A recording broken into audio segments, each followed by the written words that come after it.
Shalom, sahabat KPH yang dikasihi Tuhan Yesus. Terima kasih untuk kehadirannya dalam Komsel Besar yang ke-181 malam ini. Kita mau berikan waktu kita yang terbaik, hati kita yang terbaik untuk memuji dan menyembah Tuhan. Mari kita hening sejenak di hadapannya.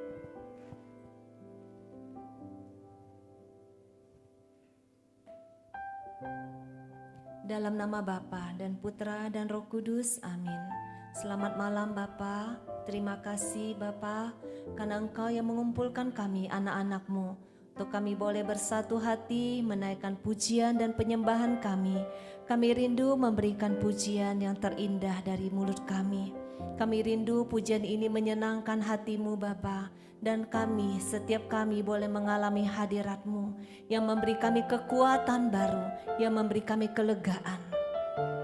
Kami percaya ketika hati ini menyembah, Roh-Mu bertahta di atas pujian dan penyembahan.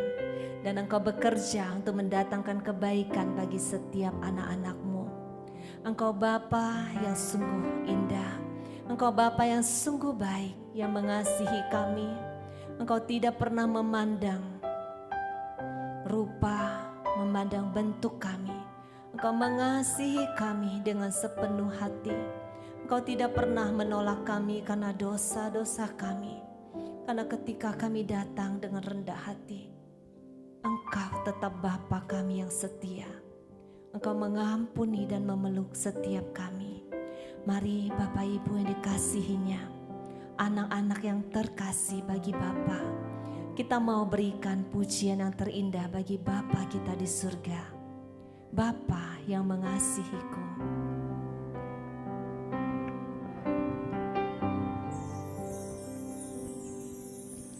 Engkau Bapa yang mengasihiku, tak kau pandang bentuk dan rupaku. Engkau mengasihiku dengan sepenuh hati, tak pernah sama seperti dunia ini. Engkau Bapa yang mengajariku melewati badai langit biru. Kau yang buatku terbang bagaikan raja wali, mengatasi segala pencobaan.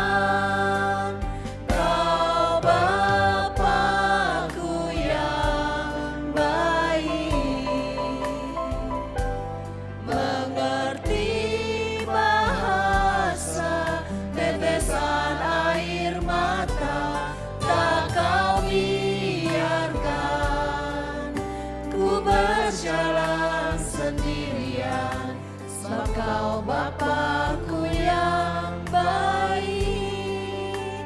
Kau Bapakku yang baik, mengerti bahasa tetesan air mata, tak kau biarkan ku berjalan sendirian, sebab kau Bapakku yang baik. Engkau sungguh baik. Benar Bapa, Engkau harapan kami ketika badai persoalan menimpa kami, ketika persoalan datang bertubi-tubi. Kami mau tetap berdiri teguh karena kami memiliki Bapa yang baik, Bapa yang mengerti setiap tetesan air mata kami, Bapa yang tidak membiarkan kami berjalan sendirian. Terima kasih Bapa, karena kami memiliki Engkau. Dan kami percaya ketika kami berjalan bersamamu, tidak ada kegagalan. Kami akan melihat kemenangan demi kemenangan. Engkau yang mengajarkan kami untuk terbang tinggi bagai Raja Wali. Kami akan berdiri di atas bukit-bukit persoalan kami. Kami akan melihat kemenangan demi kemenangan di dalam setiap persoalan yang Engkau izinkan terjadi. Mari kita mau sekali lagi imani, kita punya Bapa yang mengasihi kita. Engkau Bapa yang mengasihiku, amin. Tak kau pandang bentuk dan rupaku, Engkau mengasihiku dengan sepenuh hati. Tak pernah sama seperti dunia ini. Engkau Bapa yang mengajariku melewati badai langit biru. Kau yang buatku terbang bagaikan Raja Wali, mengatasi segala pencobaan. Kau Bapa-Ku yang baik, mengerti bahasa tetesan air mata. Tak kau biarkan ku berjalan sendirian, sebab kau Bapa-Ku yang baik. Kau Bapa-Ku yang baik, mengerti bahasa tetesan air mata. Tak kau biarkan ku berjalan sendirian, sebab kau Bapa-Ku yang baik. Kau sungguh baik, kau sungguh baik, engkau sungguh baik. Amin. Terima kasih Bapa, terima kasih. Kami sungguh tenang ketika kami mengingat kami memiliki Bapa yang begitu baik di surga. Kami mau belajar untuk tetap setia, menjadi anak-anak kesayangan-Mu Bapa. Kami mau tetap setia sampai akhir hidup kami, mengasihi-Mu Yesus, karena Engkau begitu baik bagi kami. Engkau mati di kayu salib, Engkau memberikan hidup-Mu supaya kami boleh hidup di surga seperti wanita, seperti wanita mengurapi-Mu, menangis di bawah kaki-Mu. Demikian hidupku mau mengasihi-Mu, Yesus. Engkau baik bagiku, seperti wanita, seperti wanita mengurapi-Mu, menangis di bawah kaki-Mu. Demikian hidupku mau mengasihi-Mu, Yesus.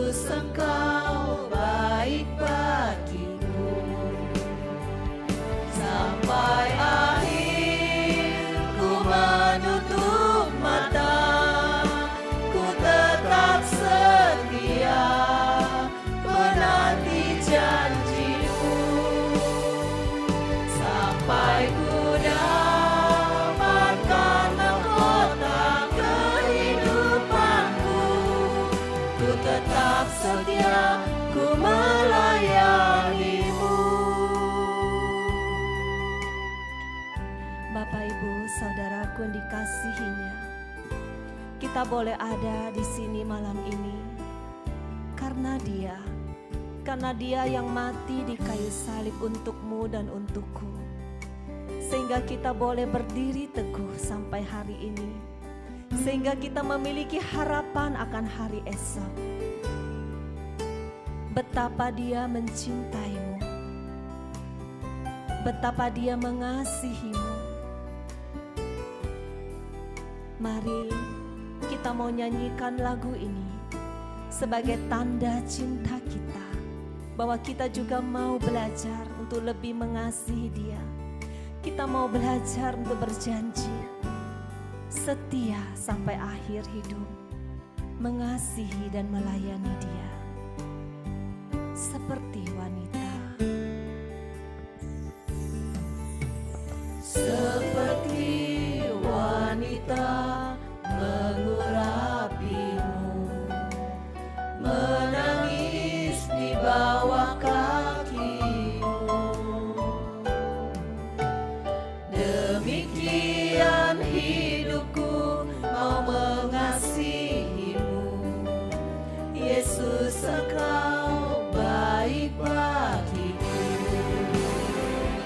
Sampai akhir ku menutup mata, ku tetap setia menanti janjimu, sampai ku dapatkan mahkota kehidupanku. Ku tetap setia, ku melayanimu sampai akhir.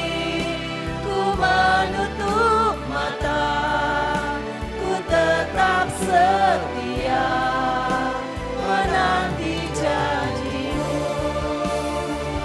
sampai ku dapatkan mahkota kehidupanku. Ku tetap setia, ku melayanimu. Ku tetap setia, ku melayanimu. Ku tetap setia, ku melayanimu. Ini kerinduan kami Bapa, ini kerinduan kami Tuhan Yesus. Kami rindu untuk boleh setia sampai akhir. Engkau tahu betapa kami lemah, betapa kami sering jatuh dan jatuh. Tetapi Engkau yang mati di kayu salib bagi kami. Engkau Allah yang setia, yang selalu memberikan kami kekuatan untuk bangkit.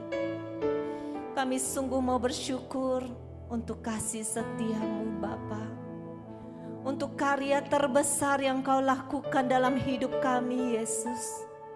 Pengorbananmu di kayu salib menyelamatkan setiap kami. Engkau harta yang tidak ternilai. Biarlah setiap kami, anak-anak-Mu malam ini, kami semakin menemukan Engkau, harta yang paling berharga yang kami miliki. Mari kita mau nyatakan iman kita, kasih yang terindah.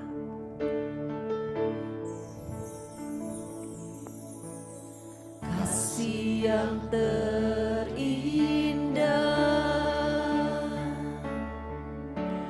hati yang mulia, hanya ku temukan di dalam-Mu, Yesusku. Pujian dari hatiku selalu di setiap waktuku, tiada pernah berubah kasih-Ku. Karya terbesar dalam hidupku, pengorbananmu yang selamatkanku. Engkaulah harta yang tak ternilai, yang ku miliki dan ku hargai. Yesus, Engkau ku kagumi. Karya terbesar, karya terbesar dalam hidupku, pengorbananmu yang selamatkanku. Engkaulah harta yang tak ternilai, yang ku miliki dan ku hargai. Yesus, Engkau ku kagumi. Sekali lagi kita mau syukuri, kita mau hargai kasih yang terindah, kasih yang terindah, hati yang mulia, hanya ku temukan di dalam-Mu, Yesusku. Pujian dari hatiku selalu di setiap waktuku, tiada pernah berubah kasih-Mu. Karya terbesar, karya terbesar dalam hidupku, pengorbananmu yang selamatkanku. Engkaulah harta yang tak ternilai, yang ku miliki dan ku hargai. Yesus, Engkau ku kagumi. Katakan karya terbesar, karya terbesar dalam hidupku, pengorbananmu yang selamatkanku. Engkaulah harta yang tak ternilai, yang ku miliki dan ku hargai. Yesus, Engkau ku kagumi. Katakan sekali lagi, karya terbesar, karya terbesar dalam hidupku, pengorbananmu yang selamatkanku. Engkaulah harta yang tak ternilai, yang ku miliki dan ku hargai.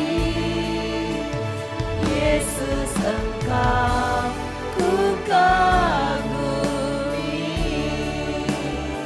Yesus, Engkau ku kagumi.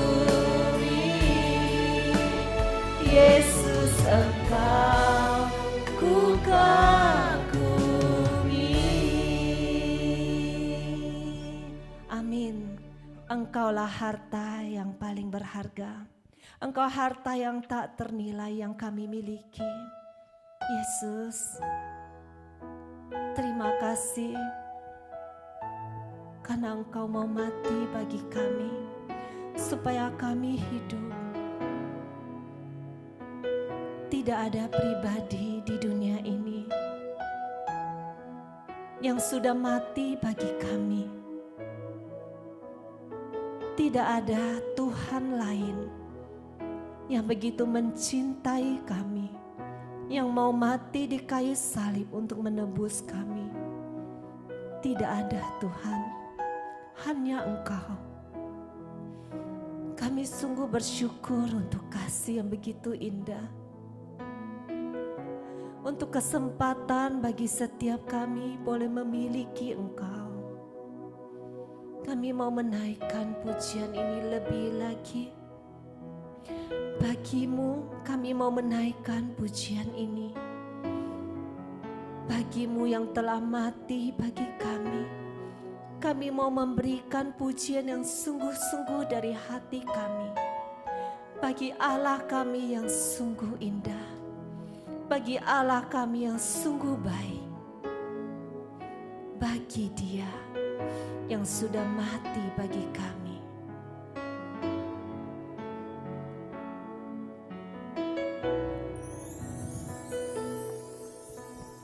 Dia Yesus telah mati bagiku. Dia Tuhan selamatkan jiwaku. Bagi Dia pujianku tak dapat ku balas kasih-Nya. Dia angkatku jadi anak-Nya, beri damai di dalam hidupku. Bagi Dia sembahku, hanya Dia segalanya bagiku.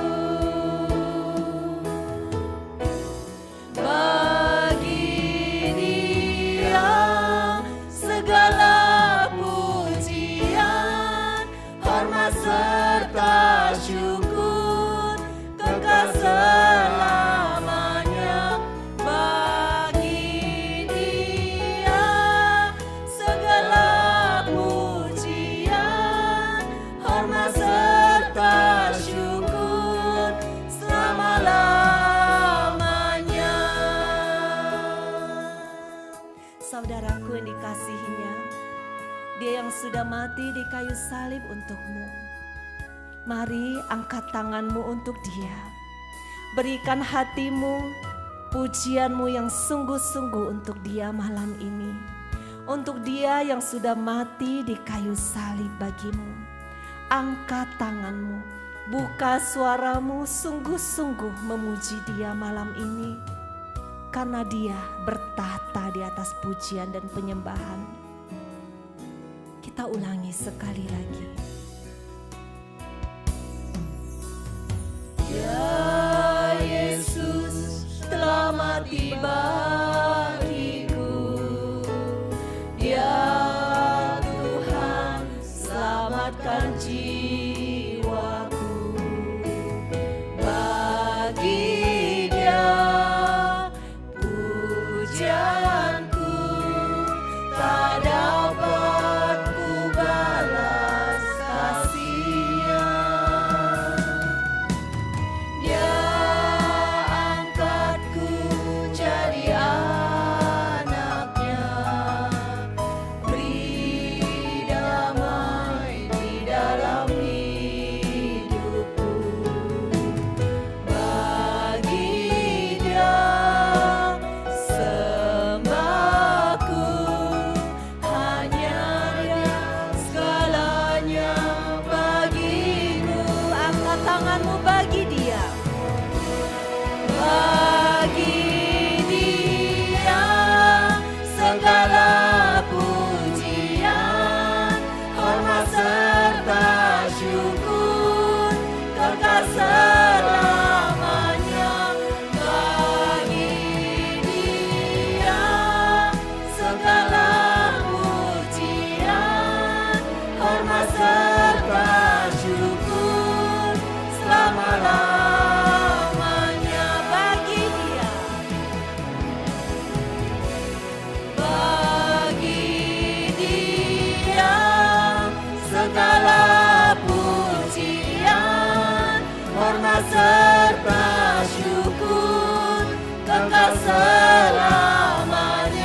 serta syukur selama-lamanya. Selama-lamanya.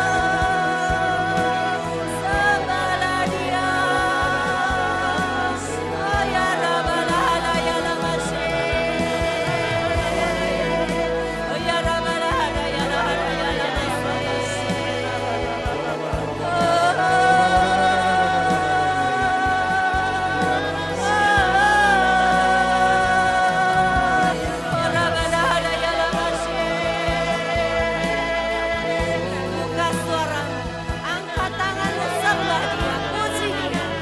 Oh ya Rabbana ya Lamashe.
Bagi Dia segala pujian, hormat serta syukur kekal selamanya.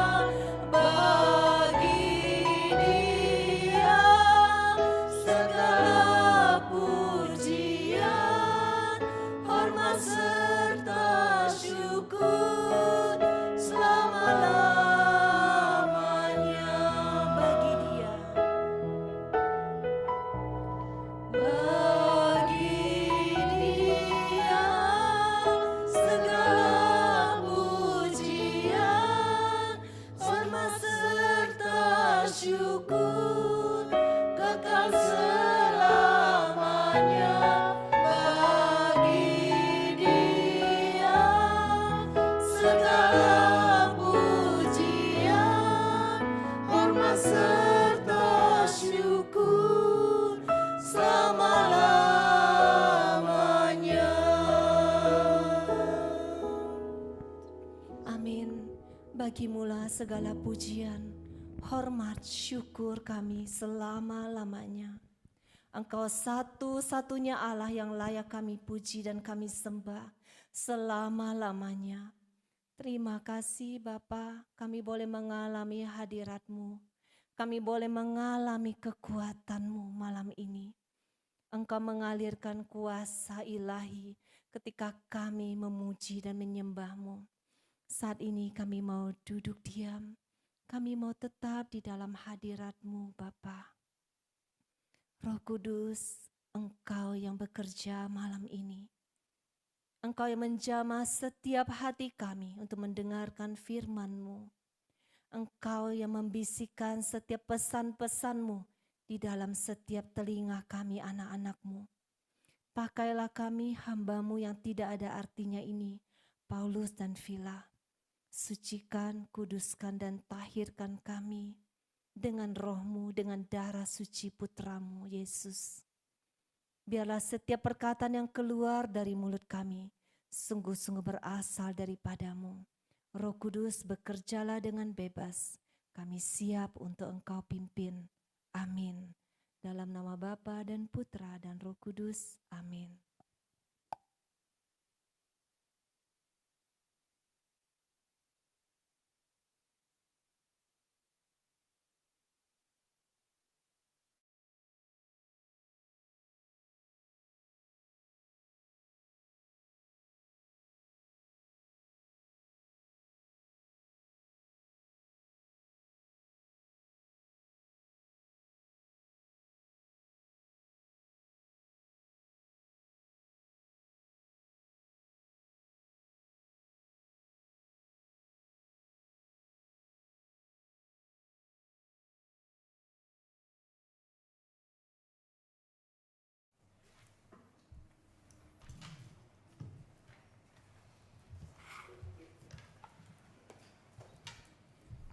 Tes 1 2. Suara saya jelas. Tes 1 2. Oke. Bapak Ibu, saya mengajak kita membuka dari kitab Roma bab 3 ayat ke-21. Silakan dipersiapkan. Roma bab 3 ayat 21.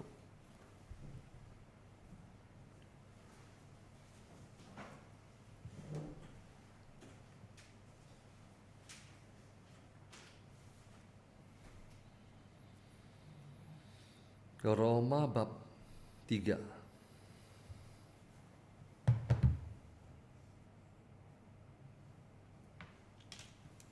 ayat 21. Tema kita malam hari ini adalah mengapa Yesus harus mati. Secara khusus mati di kayu salib. Tema ini adalah refleksi bagi kita untuk memasuki pekan suci, memasuki Paskah. Jumat depan sudah Jumat Agung ya, betul? Oke, ya berarti Komsel tidak ada. Nah, tema kita ini akan membawa kita untuk merenungkan apa arti Yesus harus mati bagi kita semua. Mari kita tundukkan kepala. Terima kasih Bapa, Putra, dan Roh Kudus. Saat ini biarlah Roh Kudus-Mu berkuasa atas tubuh, jiwa, dan roh kami. Menguasai kami sepenuhnya dan seluruhnya. Tidak ada kuasa lain, hanya kuasa Roh Kudus-Mu. Singkapkan misteri kerajaan surga bagi setiap anak-anak-Mu yang lapar dan haus akan Engkau. Sembunyikan hamba-Mu ini di belakang salib-Mu. Berfirmanlah Tuhan, kami siap mendengarkan. Amin. Tema kita, mengapa Yesus harus mati, Bapak Ibu? Banyak orang tahu, tapi juga banyak orang yang tidak tahu. Kenapa Yesus harus menjadi manusia? Kenapa dia harus mati untuk menebus kita? Untuk mengampuni dosa kita. Kenapa? Bukankah Allah itu maha kuasa? Kenapa dia tidak langsung mengampuni dosa umat manusia tanpa perlu menjadi manusia dan kemudian harus mati di kayu salib? Kenapa? Coba kita lihat.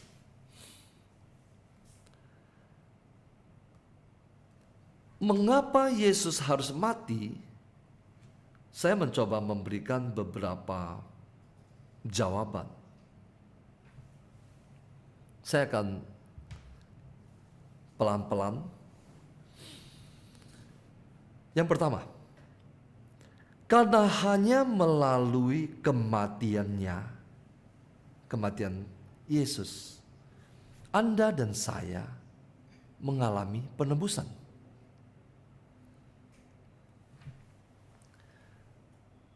Hanya melalui sebuah kematian satu orang, Anda dan saya mengalami penebusan.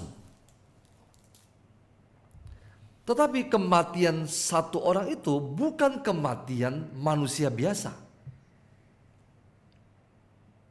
Nah, hanya melalui kematiannya Anda dan saya mengalami penebusan. Tanpa kematian Yesus tidak ada penebusan. Tanpa penebusan kita tetap berdosa. Tetap berdosa artinya kita semua akan mengalami kematian. Tanpa kematian Yesus tidak ada penebusan. Penebusan terjadi karena ada satu manusia yang dikorbankan di kayu salib. Jadi, pengorbanan Yesus di kayu salib adalah untuk mendamaikan Allah dan manusia. Kenapa? Karena manusia jatuh ke dalam dosa dan upah dosa adalah maut. Maut artinya mati. Manusia jatuh ke dalam dosa dan upah dosa adalah mati. Oke.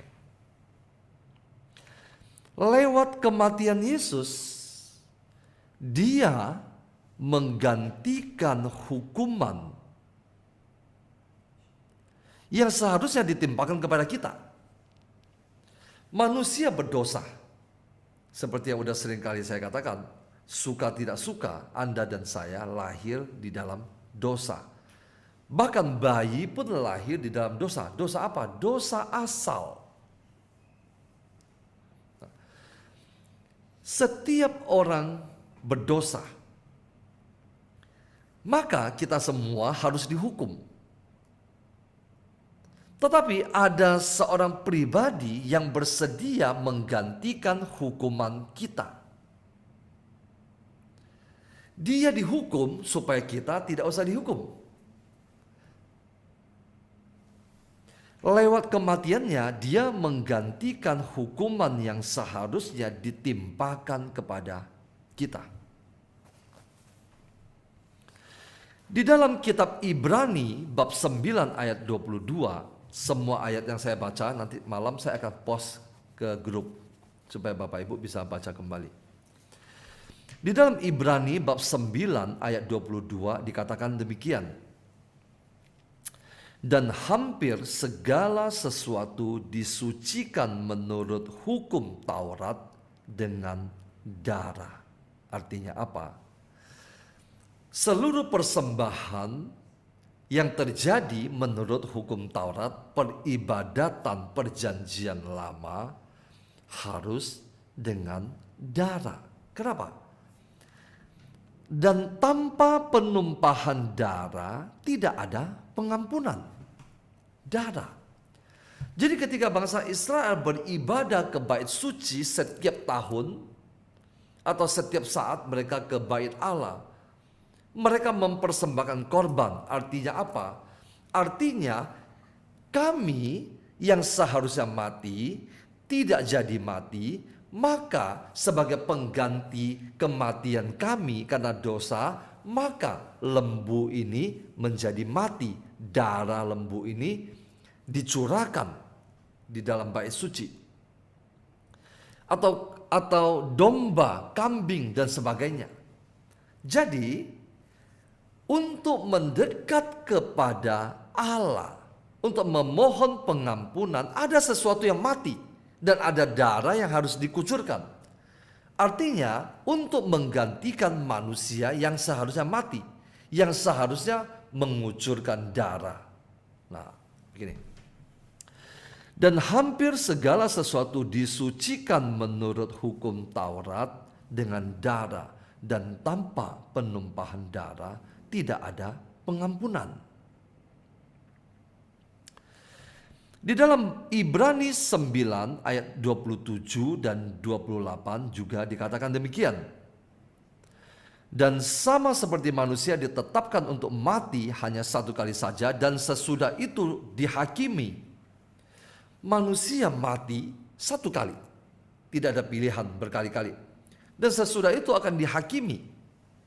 Dan karena berdosa, memiliki dosa asal, kita belum bicara soal dosa yang kamu lakukan, perzinahan, pencurian, membunuh dan sebagainya. Tetapi semua orang sudah memiliki hakikat dosa yang kita sebut sebagai dosa asal. Apa itu dosa asal? Dosa asal adalah dosa yang dilakukan oleh manusia pertama. Karena manusia pertama itu satu pasang berbuat dosa, maka kita semua lahir dari dosa. Oke.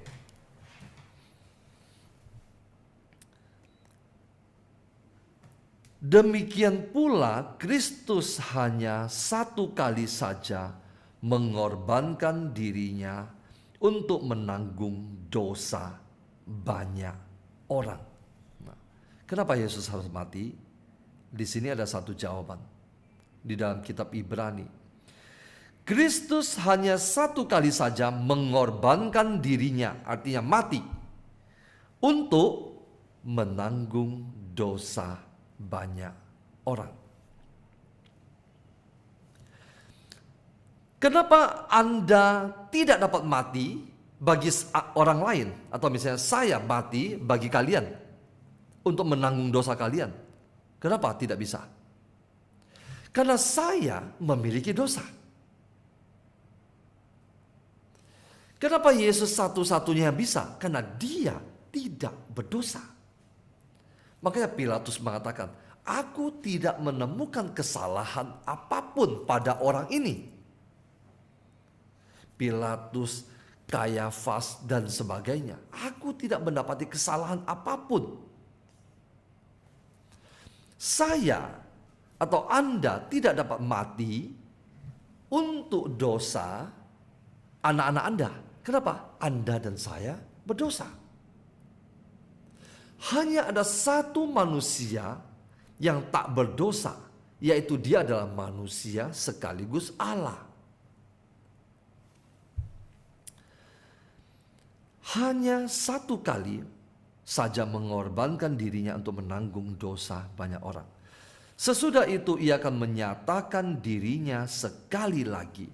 Menyatakan dirinya sekali lagi berbicara tentang apa? Pada akhir zaman dia akan datang sebagai Raja Agung.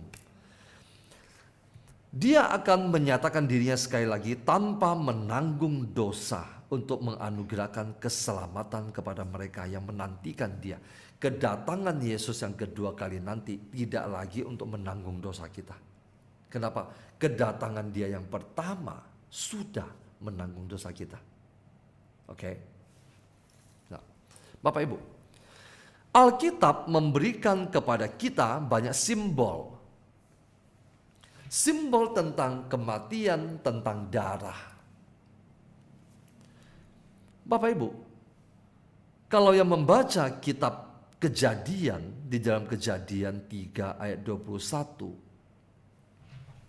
di situ tertulis demikian. Dan Tuhan Allah membuat pakaian dari kulit binatang untuk manusia dan untuk istrinya itu, lalu mengenakannya kepada mereka. Peristiwa ini Bapak Ibu ingat?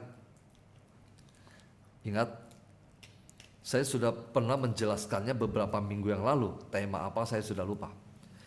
Manusia jatuh ke dalam dosa dan manusia memakai apa? Membuat cawat untuk pakaiannya. Artinya dari daun-daunan. Tetapi Allah menolak itu. Manusia sudah berpakaian, tetapi Allah tetap membuat pakaian dari kulit binatang. untuk manusia dan untuk istrinya, lalu mengenakannya kepada mereka di dalam Kejadian 3 ayat 21.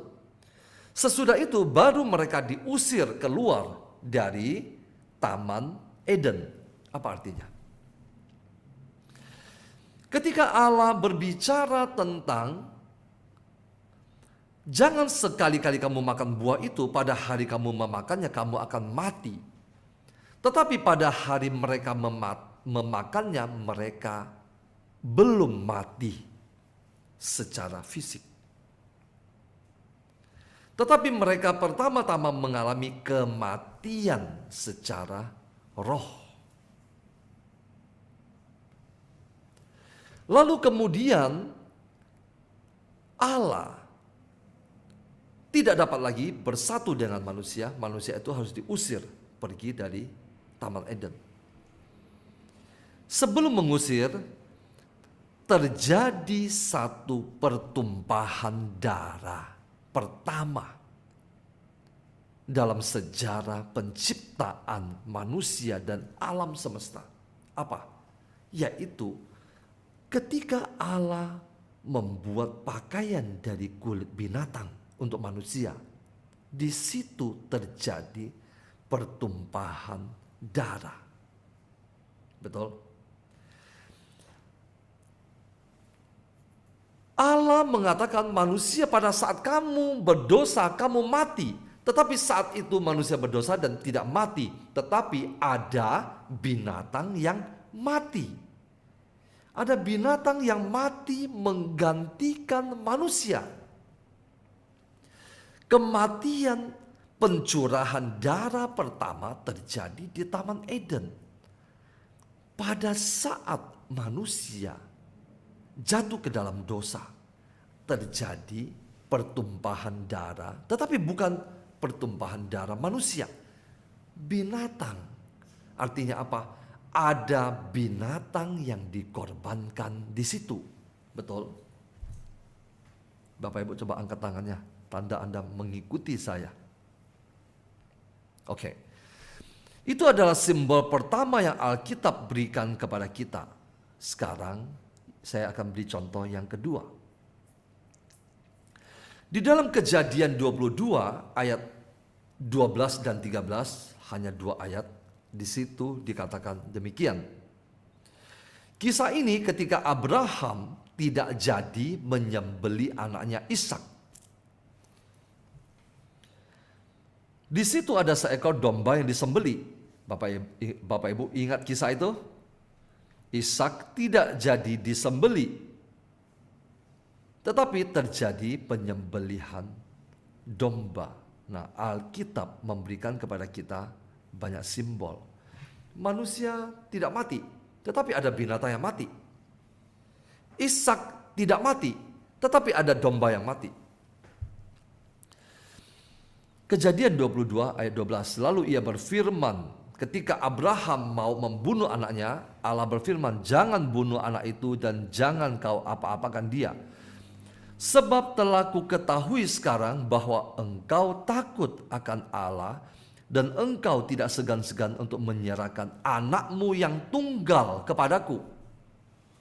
Abraham tidak segan-segan menyerahkan anaknya yang tunggal kepada Allah untuk disembeli.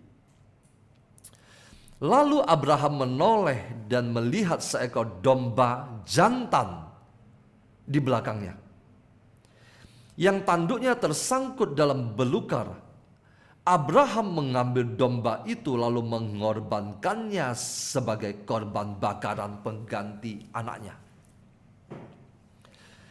Ketika Yesus tampil di muka umum, apa yang Yohanes Pembaptis katakan? Lihatlah anak domba Allah yang menghapus dosa dunia. Di Taman Eden manusia tidak jadi mati, tetapi ada binatang yang mati. Di dalam kisah Abraham ini, Ishak anaknya tidak jadi mati. Abraham tidak jadi mengorbankan anak tunggalnya kepada Allah. Tetapi di situ kemudian ada satu ekor domba jantan yang mati. Di situ Abraham tidak jadi membunuh anaknya di tanah Moria di gunung itu. Bapak Ibu, 2000 tahun kemudian di tanah Moria yang sekarang dikenal sebagai Yerusalem, Allah mengorbankan anaknya untuk mati di kayu salib sebagai anak domba Allah. Sekarang mari kita buka Roma 3 ayat 21. Tetapi sekarang tanpa hukum Taurat kebenaran Allah telah dinyatakan. Seperti yang disaksikan dalam kitab Taurat dan kitab-kitab para nabi ayat 22. Yaitu kebenaran Allah karena iman dalam Yesus Kristus bagi semua orang yang percaya, sebab tidak ada perbedaan. Ayat 23. Karena semua orang telah berbuat dosa dan telah kehilangan kemuliaan Allah. Nah, semua orang telah berbuat dosa, artinya tidak ada orang yang tidak berbuat dosa. Bahkan bayi yang tidak berdosa pun lahir memiliki dosa asal. Semua orang telah berbuat dosa dan telah kehilangan kemuliaan Allah.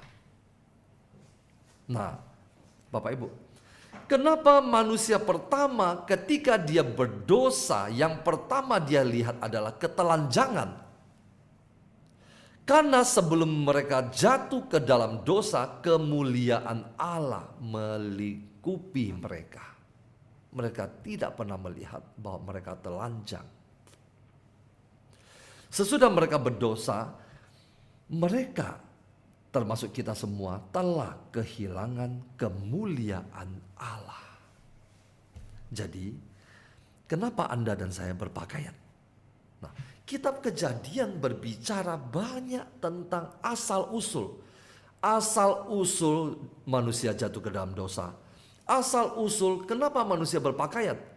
Saya rasa tidak ada ajaran dari manapun juga yang bisa menjelaskan kenapa manusia harus berpakaian. Tetapi kitab Kejadian, Alkitab memberitahukan kepada kita. Kenapa kita harus berpakaian? Kenapa kita tidak telanjang? Karena kita jatuh ke dalam dosa dan telah kehilangan kemuliaan Allah. Jadi kitab Kejadian berbicara tentang asal muasal berpakaian. Asal muasal kenapa banyak bahasa di seluruh dunia. Dalam kisah Babel dan sebagainya. Ayat 24. Dan oleh karena kasih karunia, apa artinya kasih karunia? Kasih karunia telah dibenarkan dengan cuma-cuma karena penebusan dalam Kristus Yesus. Kasih karunia artinya anugerah semata tanpa kerja keras Anda.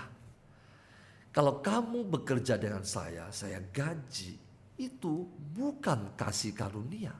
Tetapi itu adalah gaji karena kamu bekerja. Tetapi tanpa kita berjuang apapun juga kita diselamatkan. Makanya disebut sebagai kasih karunia. Bapak Ibu ingat, pertama-tama kita bukan diselamatkan karena kita berbuat baik. Perbuatan baik tidak dapat membawa kita kepada keselamatan. Tetapi iman kepada Yesus yang membawa kita kepada keselamatan. Iman pertama-tama adalah iman.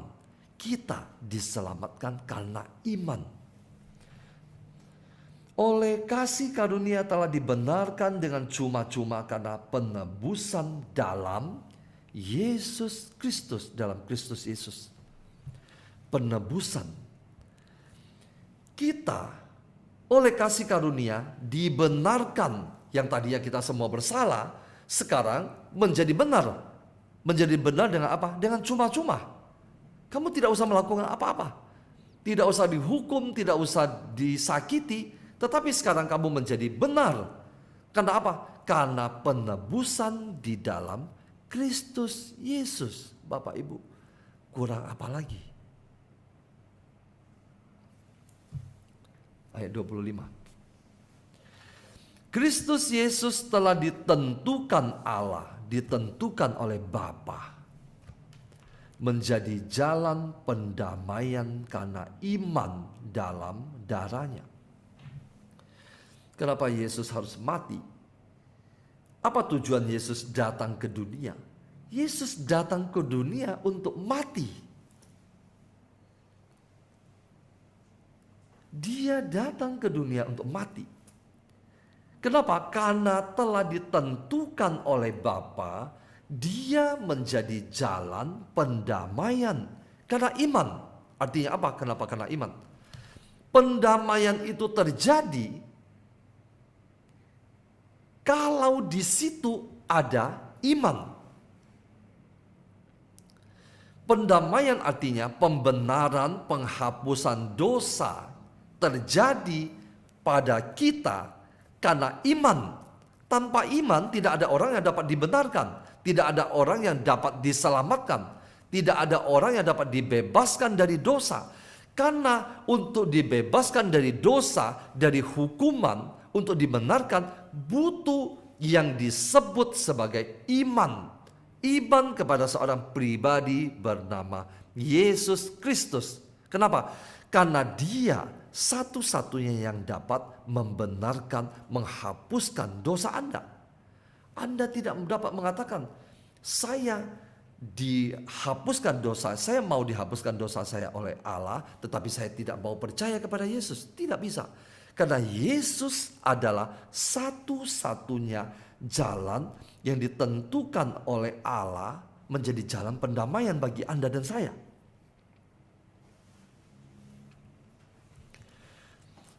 Jalan pendamaian karena iman. Jadi tanpa iman tidak terjadi pendamaian itu. Maka dari itu, kenapa setiap manusia membutuhkan Yesus? Karena Yesus ditentukan sebagai jalan pendamaian. Makanya ketika Yesus berkata, "Akulah jalan, kebenaran, dan hidup, tidak ada seorang pun yang datang kepada Bapa tanpa melalui aku." Apakah itu adalah sebuah pernyataan kesombongan? Tidak. Karena memang Yesus satu-satunya yang ditentukan oleh Allah, oleh Bapa, bukan ditentukan oleh diri dia sendiri. Ditentukan menjadi jalan pendamaian karena iman dalam darahnya. Anda dan saya percaya kepada Yesus, beriman kepada Dia, mengalami pembenaran, penghapusan dosa di dalam darahnya. Maka kita disebut sebagai di dalam darah Yesus membersihkan kita.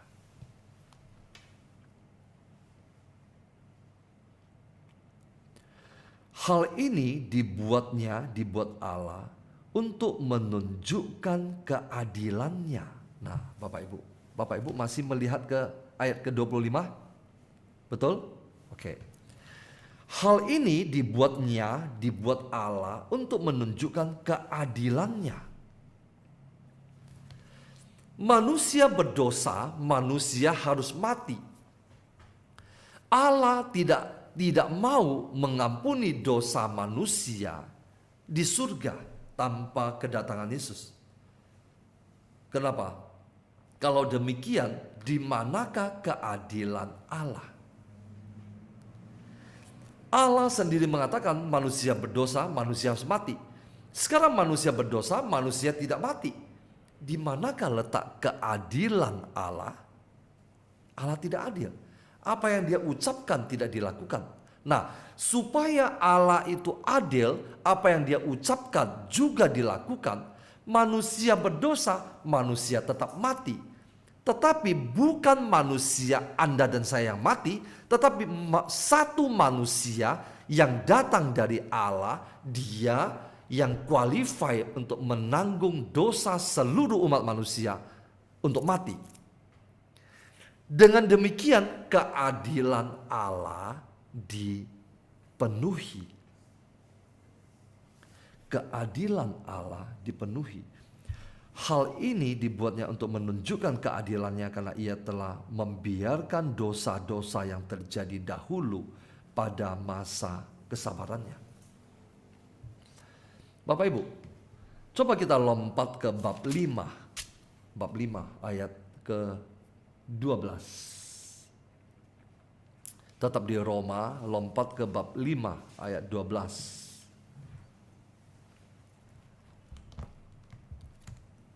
Oke, sudah ketemu? Roma bab 5. Oke. Sebab itu, sama seperti dosa telah masuk ke dalam dunia. Bapak Ibu, Rasul Paulus sangat menjelaskan dengan sangat detail tentang hal ini. Kenapa? Karena dia seorang ahli Taurat. Dia memahami tentang Taurat. Dia seorang yang pintar memahami Taurat. Dan dia berjumpa dengan Yesus yang bangkit. Jadi dia memiliki dua sumber. Sehingga dia dapat menjelaskan secara detail tentang hal ini. Sebab itu sama seperti dosa telah masuk ke dalam dunia oleh satu orang. Dan oleh dosa itu juga maut. Begitu dosa masuk, di situ maut. Bapak Ibu, kenapa kita tidak boleh berbuat dosa? Sekali Anda berbuat dosa, berarti Anda membuka pintu bagi maut. Karena dosa tidak berdiri sendiri. Dosa, hasil akhir dari dosa adalah maut. Dosa akan membawa Anda kepada kematian kekal, maut. Oleh dosa itu juga maut. Demikianlah maut itu telah menjalar kepada semua orang karena semua orang telah berbuat dosa. Manusia jatuh ke dalam dosa, melahirkan manusia. Nah, coba kita lihat. Adam dan Hawa melahirkan siapa? Kain dan Habel. Di situ sudah ada dosa. Kain kok tiba-tiba bisa membunuh karena sudah ada dosa. Kain melahirkan anak. Kemudian dari anaknya poligami, kawin banyak, dan sebagainya. Jadi dosa tidak perlu diajarin. Karena manusia jatuh ke dalam dosa, di situ akses bagi iblis untuk bermain. Ayat 13, sebab sebelum hukum Taurat ada, telah ada dosa di dunia. Tetapi dosa itu tidak diperhitungkan kalau tidak ada hukum Taurat. Artinya begini, dosa tidak disebut dosa kalau tidak ada hukum yang mengatur itu sebagai dosa. Sungguh pun demikian, maut telah berkuasa dari zaman Adam sampai kepada zaman Musa, juga atas mereka yang tidak berbuat dosa dengan cara yang sama seperti yang telah dibuat oleh Adam, yang adalah gambaran Kristus yang akan datang. Tetapi karunia Allah tidaklah sama dengan pelanggaran Adam, sebab jika karena pelanggaran satu orang, semua orang telah jatuh ke dalam kuasa maut, jauh lebih besar lagi kasih karunia Allah dan karunia-Nya yang dilimpahkannya atas semua orang karena satu orang, yaitu Yesus Kristus. Coba kita lihat betapa kasih Allah. Manusia karena satu orang berbuat dosa mengakibatkan seluruh umat manusia berbuat dosa. Sekarang Allah tidak tinggal diam. Dia mengutus satu orang lagi yang karena dia maka seluruh umat manusia dibenarkan. Dan kasih karunia tidak berimbangan dengan dosa satu orang, sebab penghakiman atas satu pelanggaran itu telah mengakibatkan penghukuman. Karena dosa satu orang, semua orang dihukum. Tetapi penganugerahan karunia atas banyak pelanggaran itu mengakibatkan pembenaran. Kenapa? Karena datangnya Yesus Kristus. Karena ada dosa, maka dibutuhkan kedatangan Yesus. Sebab jika oleh dosa satu orang maut telah berkuasa oleh satu orang itu, maka lebih benar lagi mereka yang telah menerima kelimpahan kasih karunia dan anugerah kebenaran akan hidup dan berkuasa oleh karena satu orang itu, yaitu Yesus Kristus. Sebab itu sama seperti oleh satu pelanggaran semua orang beroleh penghukuman, demikian pula oleh satu perbuatan kebenaran semua orang beroleh pembenaran untuk hidup. Saya lompat ke ayat yang ke-21. Supaya sama seperti dosa berkuasa dalam alam maut, demikian kasih karunia akan berkuasa oleh kebenaran untuk hidup yang kekal oleh Yesus Kristus Tuhan kita. Nah, Bapak Ibu, mengapa Yesus harus mati?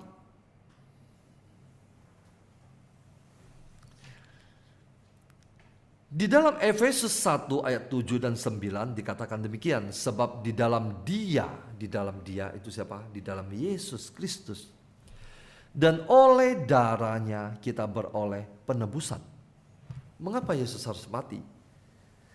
Karena dengan kematiannya darahnya tercurah dan kita beroleh penebusan, yaitu pengampunan dosa. Menurut kekayaan kasih karunia-Nya yang dilimpahkannya kepada kita dalam segala hikmat dan pengertian. Sebab Ia telah menyatakan rahasia kehendak-Nya kepada kita sesuai dengan rencana kerelaannya, yaitu rencana kerelaan yang dari semula telah ditetapkan Allah di dalam Kristus pada saat manusia jatuh ke dalam dosa. Oke. Di dalam 1 Petrus bab 1 ayat 18 dan 19 dikatakan demikian. Sebab kamu tahu bahwa kamu telah ditebus. Kita semua ditebus. Bapak Ibu memahami apa arti kata ditebus? Anda menggadaikan sesuatu di pegadaian. Kemudian Anda datang menebusnya, Anda membayar uang, dan kemudian barang Anda gadaikan itu Anda bawa pulang, menebus. Tanpa yang Anda bawakan itu, yaitu uang, tebusan ini barang ini tidak bisa kamu tebus. Jadi Yesus Kristus datang menebus kita dengan darahnya. Seharusnya kita yang bercucuran darah dihukum mati, binasa. Tetapi Allah mengutus putranya untuk mati di kayu salib untuk menebus dosa Anda dan saya. Tidak ada ajaran dari ajaran manapun yang setara dengan ajaran ini. Tidak ada. Sebab kamu tahu bahwa kamu telah ditebus dari cara hidupmu yang sia-sia yang kamu warisi dari nenek moyangmu itu, bukan dengan barang yang fana, bukan pula dengan perak atau emas, melainkan dengan darah yang mahal, yaitu darah Kristus yang sama seperti darah anak domba yang tak bernoda dan tak bercacat. Perjanjian lama mempersembahkan darah anak domba yang tak bernoda dan tak bercacat. Tetapi persembahan itu harus dipersembahkan setiap tahun berulang-ulang. Tetapi darah Yesus di dalam perjanjian baru cukup satu kali.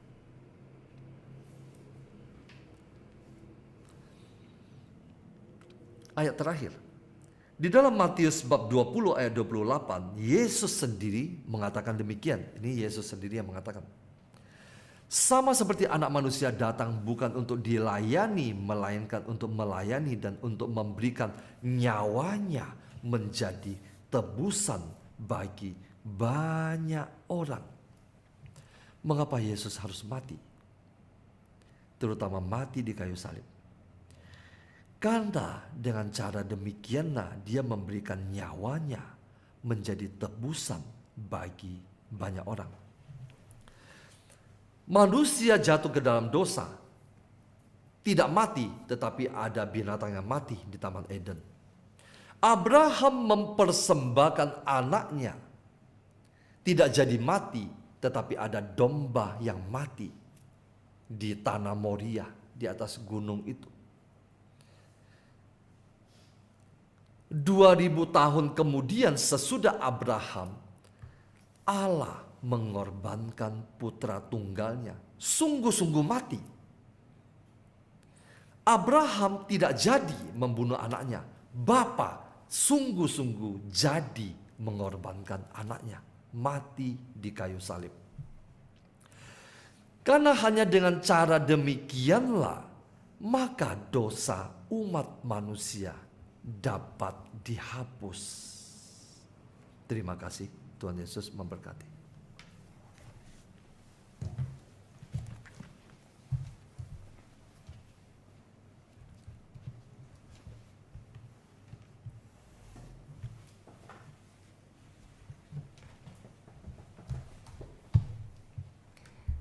Saya lanjutkan, mengapa Yesus harus mati. Suara saya jelas?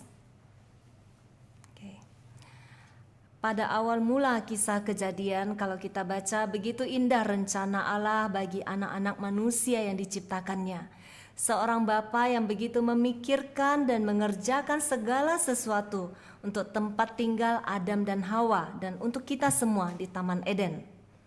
Ketika saya merenungkan kisah Kejadian ini, betapa Allah menyiapkan segala sesuatu dari hari pertama sampai hari ke-6 supaya ketika manusia itu diciptakan dia tidak kekurangan. Kebahagiaan kita itulah yang Allah pikirkan.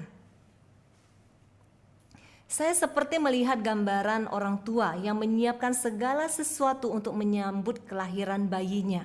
Di sini banyak orang tua. Bagaimana kita sibuknya menyiapkan untuk menyambut sang bayi itu lahir. Semua disiapkan supaya bayi yang lahir nanti itu nyaman. Dari cahaya ruang, dari kamar, kita menyiapkan semuanya nyaman. Kasur, selimut, pakaian, makanan yang cukup, dan sebagainya. Begitu sempurna. Kalau kita baca di dalam kisah Kejadian itu, kita akan terharu betapa Allah memikirkan manusia yang akan diciptakannya. Dia menyediakan segala sesuatunya. Karena Allah menghendaki manusia itu menjadi objek dari kasih-Nya. Sekaligus menjadi tempat kediamannya untuk melakukan pekerjaannya. Juga menjadi wakil Allah yang mengusahakan dan memelihara Taman Eden. Juga menjadi partnernya untuk mengembangkan kerajaannya dan menguasai bumi. Begitu indah rencana Allah awal mulanya. Tetapi sayang sekali Adam gagal dan jatuh ke dalam dosa. Sehingga rencana Allah yang indah itu untuk manusia digagalkan oleh manusia itu sendiri karena ketidaktaatannya. Adam gagal. Tetapi Allah tidak pernah gagal. Dia adalah Allah dan tidak ada kegagalan di dalam apa yang Dia kehendaki. Iblis yang dari awal adalah musuh Allah berhasil menipu manusia di Taman Eden untuk jatuh ke dalam dosa supaya binasa, dan itu membuat hati Allah terluka di Taman Eden. Itu seperti ilustrasi kita sebagai orang tua melihat anak-anak yang kita lahirkan jatuh dan terluka. Itu kita sudah sedih. Apalagi melihat mereka binasa. Bayangkan hati Allah saat itu. Betapa hati Allah terluka di Taman Eden. Ada sebuah harapan masa depan yang runtuh di hati seorang bapa. Dia menyiapkan segala sesuatunya untuk kebaikan, untuk kebahagiaan manusia. tetapi semuanya itu lenyap. Dia akan melihat anak-anaknya, Adam dan Hawa yang dia ciptakan, akan binasa. Dia terluka melihat anak-anak yang dia ciptakan lebih percaya kepada musuhnya iblis daripada dia sendiri, Bapa yang menciptakan. Bayangkan, ketika kita menjadi orang tua, kita punya musuh, anak kita tuh lebih percaya kepada musuh kita. Betapa hati Allah terluka. Dan Bapa akan melihat mereka binasa karena mereka tertipu dan curiga kepada Bapanya sendiri. Itu sudah membuat hati Bapa menangis saat itu. Adakah mungkin di antara kita saat ini yang karena persoalan, pergumulan hidup, badai, kita juga curiga saat ini kepada Bapa. Curiga bahwa Dia tidak peduli dengan Anda. Curiga bahwa apa yang kamu alami itu hukuman. Curiga bahwa semakin engkau dekat dengan Tuhan, semakin engkau dekat dengan Bapa, semakin banyak Dia kasih cobaan. Jika Anda sungguh-sungguh mengenal hati Bapa, Anda tidak akan pernah bisa curiga kepada Dia. Semua yang Dia lakukan dari awal itu karena cinta kepada Anda dan saya.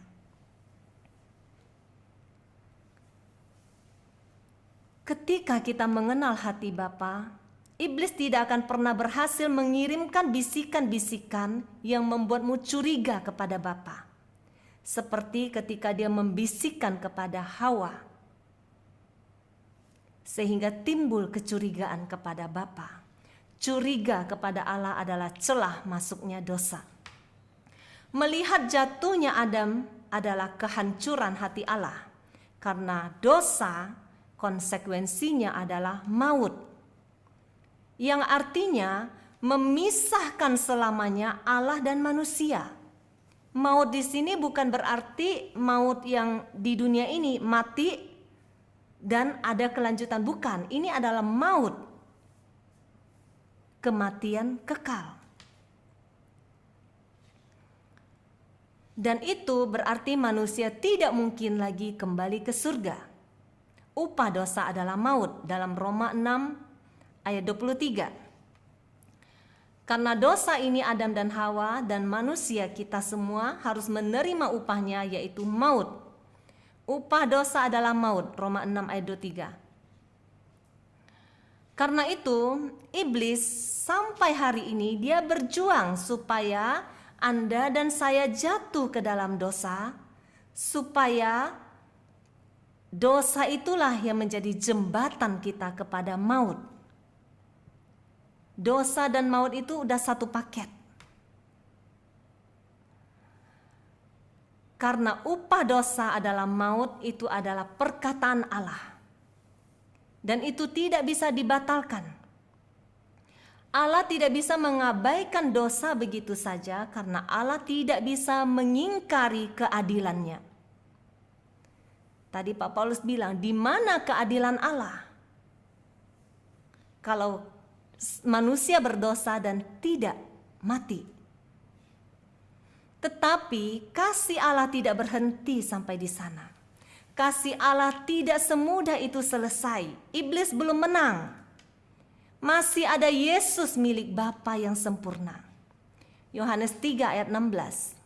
Karena begitu besar kasih Allah akan dunia ini. Dia sudah terluka, dia sudah dikecewakan. Dia masih memikirkan bagaimana menyelamatkan anak-anakku ini. Itu hati Bapa. Karena begitu besar kasih Allah akan dunia ini, sehingga Ia telah mengaruniakan anaknya yang tunggal, supaya setiap orang yang percaya kepadanya tidak binasa.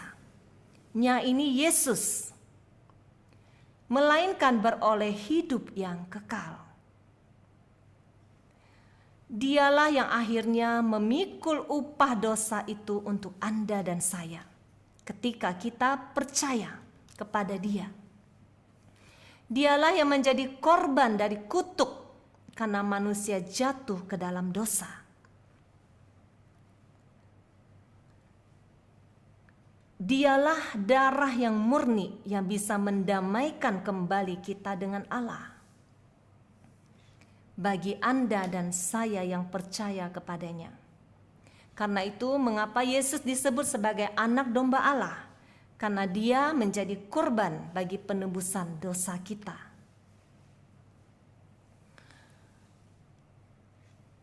Roma 3 ayat 24 sampai 26. Kristus Yesus telah ditentukan Allah menjadi jalan perdamaian karena iman dalam darahnya.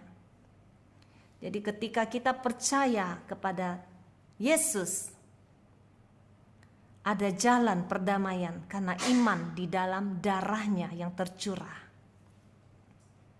1 Yohanes 1 ayat 7 berkata, darah Yesus anaknya itu menyucikan kita daripada segala dosa. Mungkin ada yang bertanya, mengapa harus mati? Mengapa harus ada kurban darah? Tadi Pak Paulus sudah menjelaskan. Saya menambahkan dalam Ibrani 9 ayat 22. Dan hampir segala sesuatu disucikan menurut hukum Taurat dengan darah. Tanpa penumpahan darah tidak ada pengampunan. Ketika di Taman Eden manusia pertama kali jatuh ke dalam dosa, di situ terjadi penumpahan darah pertama. Dan mereka telanjang, mereka menyemat daun pohon ara dan membuat cawat. Kita lihat di ayat ke-21, Kejadian 3 ayat 21. Oh ya, tadi ini sudah dijelaskan Pak Paulus ya. Ada kulit binatang yang menjadi kurban, yang menjadi darah yang tertumpah untuk manusia.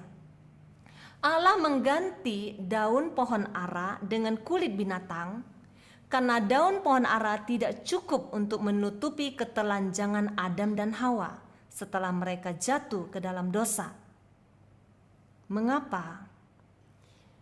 Ini mau melambangkan apa yang kita lakukan manusia untuk menutupi dosa kita dengan kekuatan kita sendiri itu tidak cukup.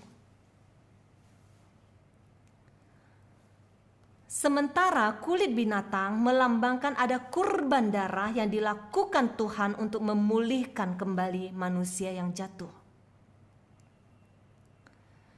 Kulit binatang melambangkan ada kurban darah untuk sebuah penebusan dosa. Tetapi itu baru sebuah gambaran penebusan yang akan datang, bukan hakikat dari penebusan itu sendiri. Manusia tidak dapat menebus dosanya sendiri. Jadi, mengapa Yesus harus mati? Karena manusia tidak bisa kembali ke surga dengan kekuatan dan usaha dan perbuatan baiknya. Mau sebaik apapun kita, ada dosa asal yang tidak bisa kita tebus. Dan itu hanya bisa ditebus oleh darah Yesus. Ini diteguhkan juga dalam Roma 2 ayat 23 sampai 24. Karena semua orang telah berbuat dosa dan telah kehilangan kemuliaan Allah. Dan oleh kasih karunia telah dibenarkan dengan cuma-cuma karena penebusan dalam Kristus Yesus. Karena itulah Allah memberikan anak tunggalnya, yaitu Yesus yang terkasih, kurban yang sempurna, yang tidak bercacat untuk menebus dosa.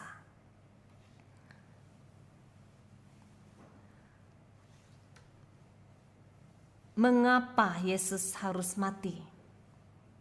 Supaya Anda dan saya bisa hidup. Hidup di sini bukan hanya hidup di dunia ini, tetapi hidup kekal di surga. Pertanyaannya mungkin ada yang bertanya seperti ini, bukankah Allah bisa melakukan segala sesuatu untuk menghilangkan hukuman? Bukankah Dia Maha Rahim? Betul Allah Maha Rahim, tetapi tadi Allah juga Maha Adil. Allah tidak dapat membiarkan dosa sekecil apapun tidak dihukum karena keadilannya. Dan manusia tidak dapat menebus dosanya sendiri. Mengampuni tanpa menghukum itu melanggar prinsip keadilan Allah. Mengampuni tanpa menghukum itu melanggar prinsip keadilan Allah karena Dia Maha Adil. Menghukum tanpa mengampuni itu melanggar prinsip kasih setia Allah karena Dia Maha Rahim. Karena itu dibutuhkan kurban yang sempurna yang menjadi perdamaian kembali manusia dengan Allah. Yesus jawabannya. Yesus menjadi perantara perdamaian yang membuat Allah mengampuni kita tanpa menghukum kita. Yesus jadi tumbal. Kita yang seharusnya mati dan tinggal di neraka dilayakkan masuk ke dalam hidup, yaitu kerajaan Allah. Karena itu Yesus harus mati. Karena itu firman Allah menjadi manusia. Dia mewakili Anda dan saya, manusia yang berdosa. Dia datang dari surga ke dalam dunia, mengenakan darah dan daging, mewakili Anda dan saya untuk menjadi kurban penebusan.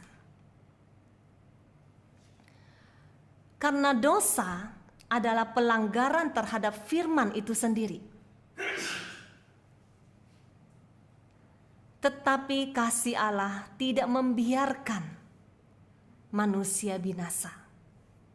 Dia tidak membiarkan iblis menang merebut anak-anak Allah. Firman itu datang sendiri ke dalam dunia untuk menyelamatkan manusia yang berdosa, yang melanggar firman itu sendiri. Inilah cara Allah menggenapi keadilannya, sekaligus menggenapi kasih setianya. Dia berikan dirinya sendiri dalam rupa Yesus sebagai kurban penebusan hutang untuk Anda dan saya. Yesus menanggung kematian supaya Anda dan saya bisa hidup. Bayangkan, kalau kita renungkan betapa kasih Allah itu tidak terselami. Tidak sanggup kita cerna. Allah menyatakan kasih yang sempurna itu dengan memberikan anak tunggalnya. Seperti dulu Abraham memberikan anak tunggalnya Ishak.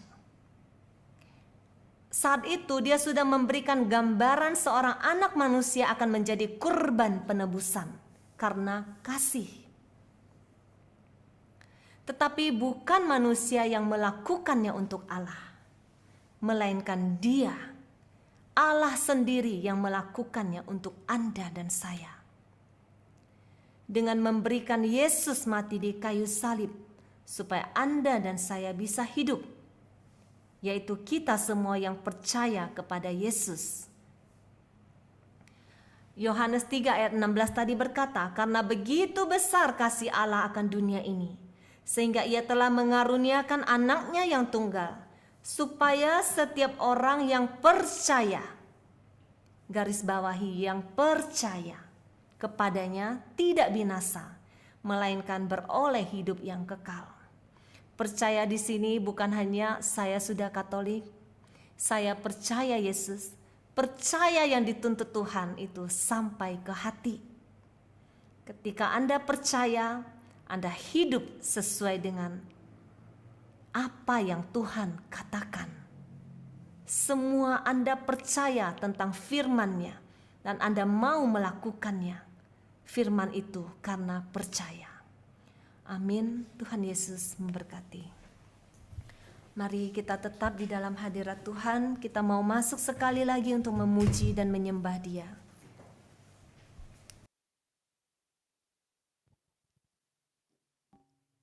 Kita mau sungguh-sungguh memuji dan menyembah Dia. Dia yang sudah mati, yang memberikan hidupnya, supaya Anda dan saya boleh mengalami kembali kehidupan kekal. Kita mau sembah Dia, kita mau berikan pujian yang terindah, karena kita tidak mampu membalas kasih-Nya. Hanya pujian dan penyembahan yang menyenangkan hati-Nya. Dia Yesus telah mati bagiku. Dia Tuhan selamatkan jiwaku. Bagi Dia pujianku tak dapat ku balas kasih-Nya. Dia angkatku jadi anak-Nya, beri damai di dalam hidupku.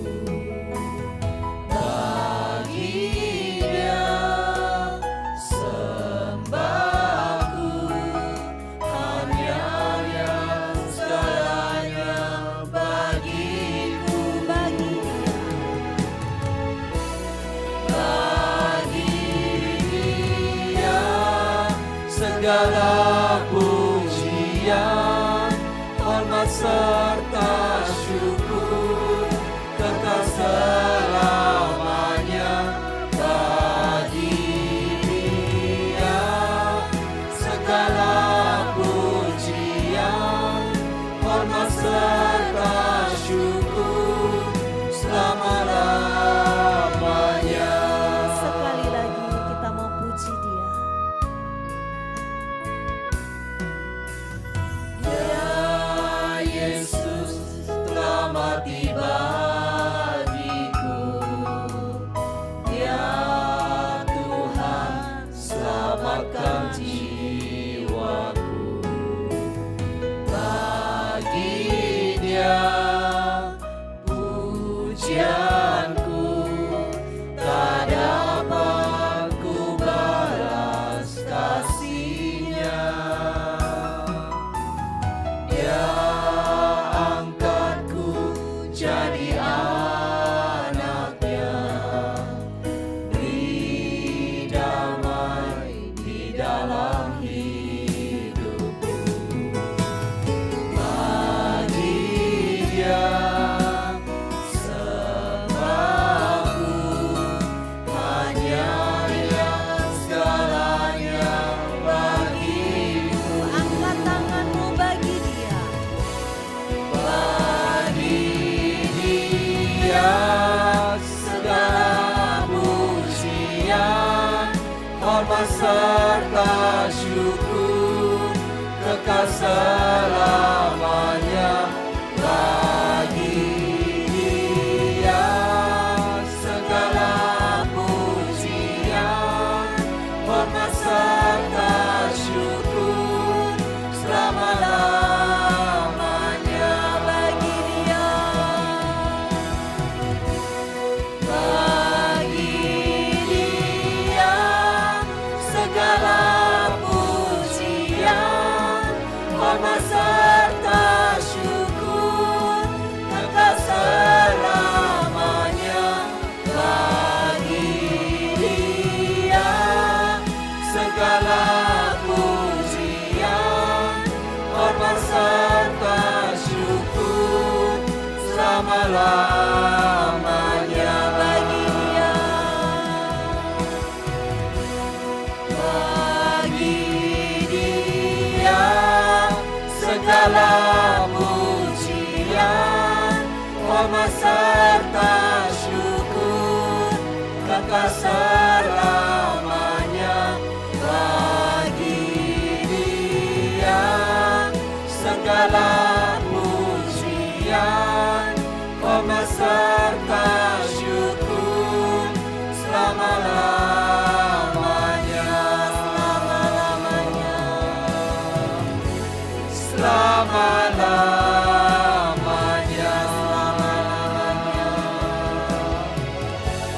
selama-lamanya.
Anda berbuat dosa, tetapi Allah menebus dosa Anda dengan mengirim putranya sendiri. Adakah Allah semacam ini yang dapat Anda temui? Adakah Allah lain yang seperti ini yang dapat Anda temukan? Adakah Allah lain yang dapat menebus dosa Anda?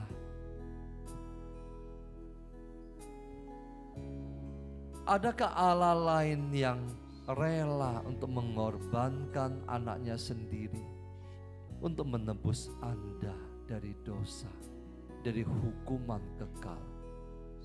Adakah? Tidak ada. Saudaraku terkasih, tidak ada Allah yang seperti ini. Hanya Dia Bapa yang begitu mengasihi Anda. Hanya Dia Yesus satu-satunya yang rela menanggung dosa Anda dan saya. Biarlah renungan malam hari ini menghantar kita semua untuk menyambut Paskah, untuk memasuki pekan suci, untuk merenungkan ada satu pribadi yang rela mati bagi Anda dan saya, supaya Anda dan saya tetap hidup. Ada satu Bapa di surga yang begitu memperhatikan Anda dan saya. Ada satu Bapa yang tidak menghendaki anak-anaknya mati binasa. Dia adalah Bapa yang kekal. Dia mengutus putra tunggalnya Yesus Kristus.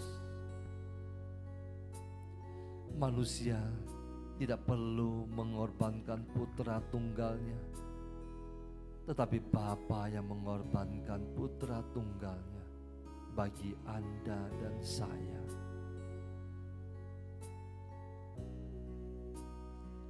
Terima kasih Tuhan. Ucapkan syukur dan terima kasih.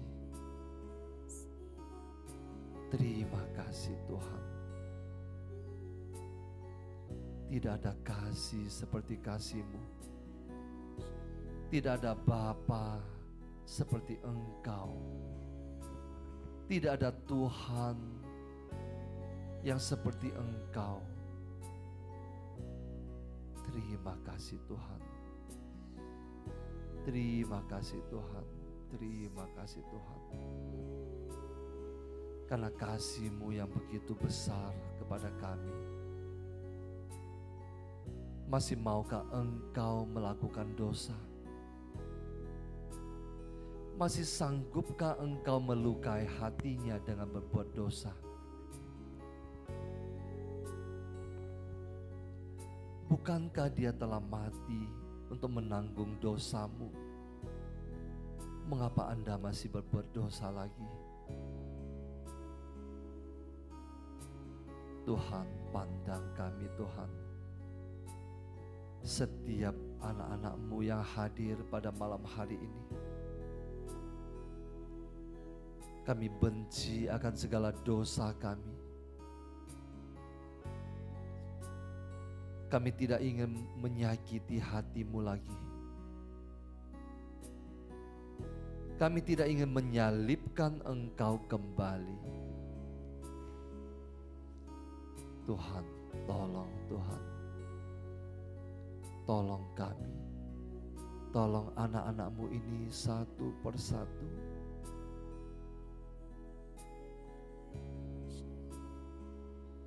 Bila firman-Mu pada malam hari ini masuk ke dalam hati kami, untuk kami renungkan betapa besar kasih-Mu kepada kami semua. Betapa banyak pengorbanan yang telah Engkau lakukan bagi kami.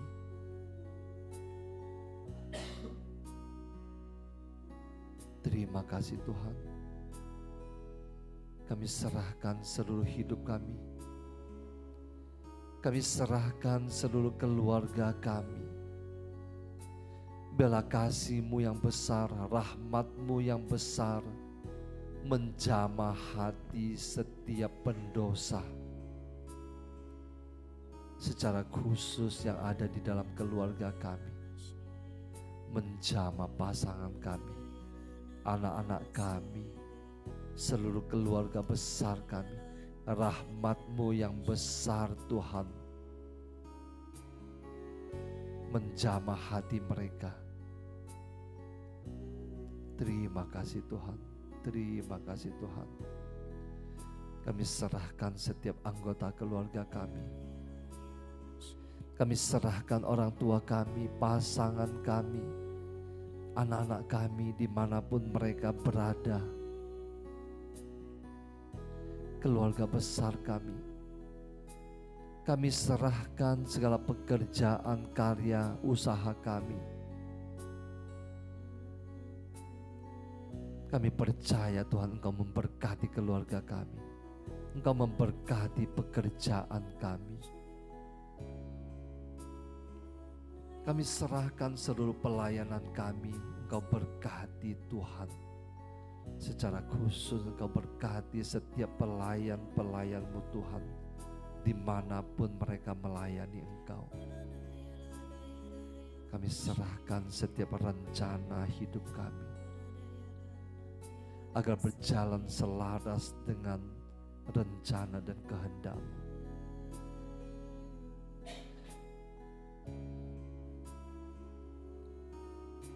Kami serahkan mereka semua yang mensupport pelayanan kami Tuhan, lewat tenaga, lewat doa, secara khusus lewat dana, lewat harta mereka. Engkau berkati mereka Tuhan. Engkau berkati, Engkau kembalikan berlipat-lipat ganda. Apapun yang mereka berikan lewat persembahan kasih dan persembahan misi. Tuhan, saat ini secara khusus kami juga mau berdoa untuk persiapan RPH yang ke-17.